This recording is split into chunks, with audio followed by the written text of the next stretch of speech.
Fresno Pacific welcoming in Hawaii Pacific for the conference opener in a 4-game set, and it was a tight one all the way through. Game 1 on Saturday with J.D. Sales on the mound, getting a little help from the defense as McKay France with a nice backhand grab and the rifle to first for the out. Sales also getting it done himself with the strikeout, 1 of 4 on the day.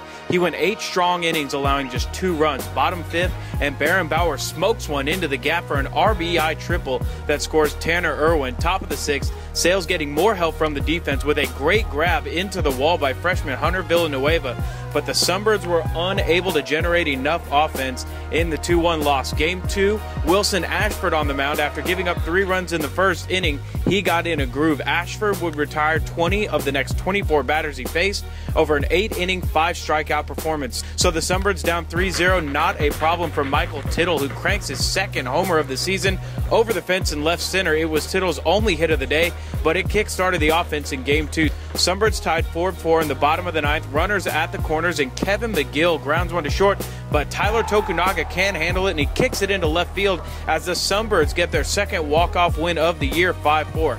After a Sunday break, the 2 teams were back at it on Monday, and Drew Merlot on the mound for the Sunbirds. He struck out 7 in 7 1/3 innings, bottom of the 1st, and the bat's already hot for the Sunbirds. Michael Hostetler gets an RBI double after a leadoff walk by Tittle. Hostetler would score here on a fielding error by the pitcher to make it 2-0 early for FPU. Hunter Villanueva keeping the run going with an RBI double to left center. That brings home Banuelos and a 3-0 lead. 3rd inning, and Merlot with a shifty pickoff move. Tokunaga doesn't even have time to make a dive back to first, and he is retired.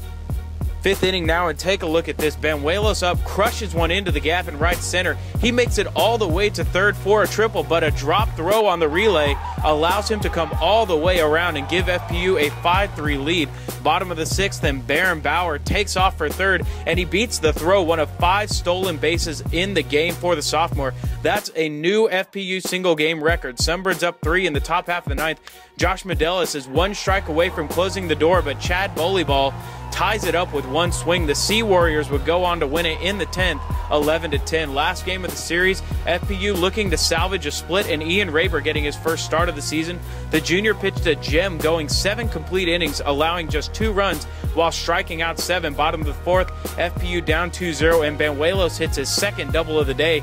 He would come around to score on a John Kortoff RBI single to make it 2-1. Then in the top half of the 5th, Kahu Gaspar makes a sensational diving catch to end the inning. But in the end, the Sunbirds couldn't score enough runs, and they dropped the final game 2-1 and the series 3-1.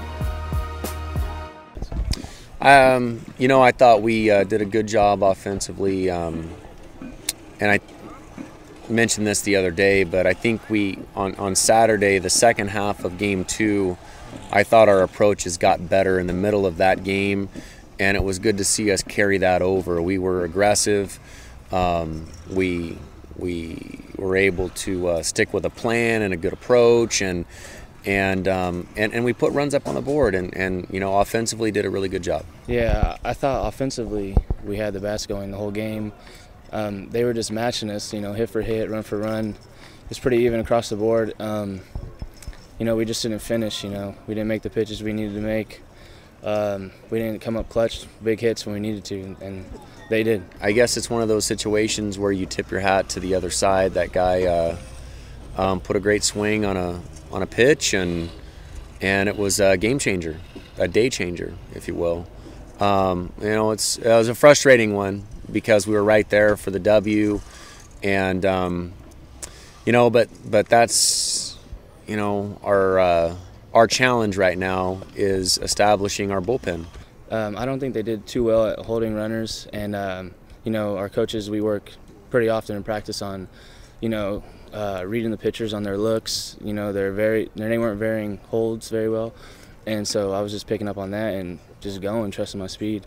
And we have a lot of guys who can run on this team, and whenever we can use that to our advantage, we don't have to sacrifice a hitter, and we get in scoring position just off, taking an extra base.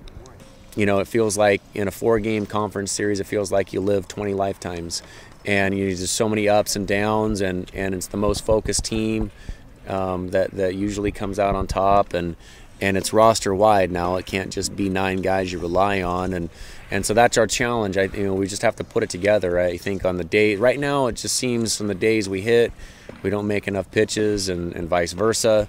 And but this is a good team. We have a good club, and as long as we keep stepping up to the challenge, it's going to click for us. This group's going to figure it out, and we'll get our W's.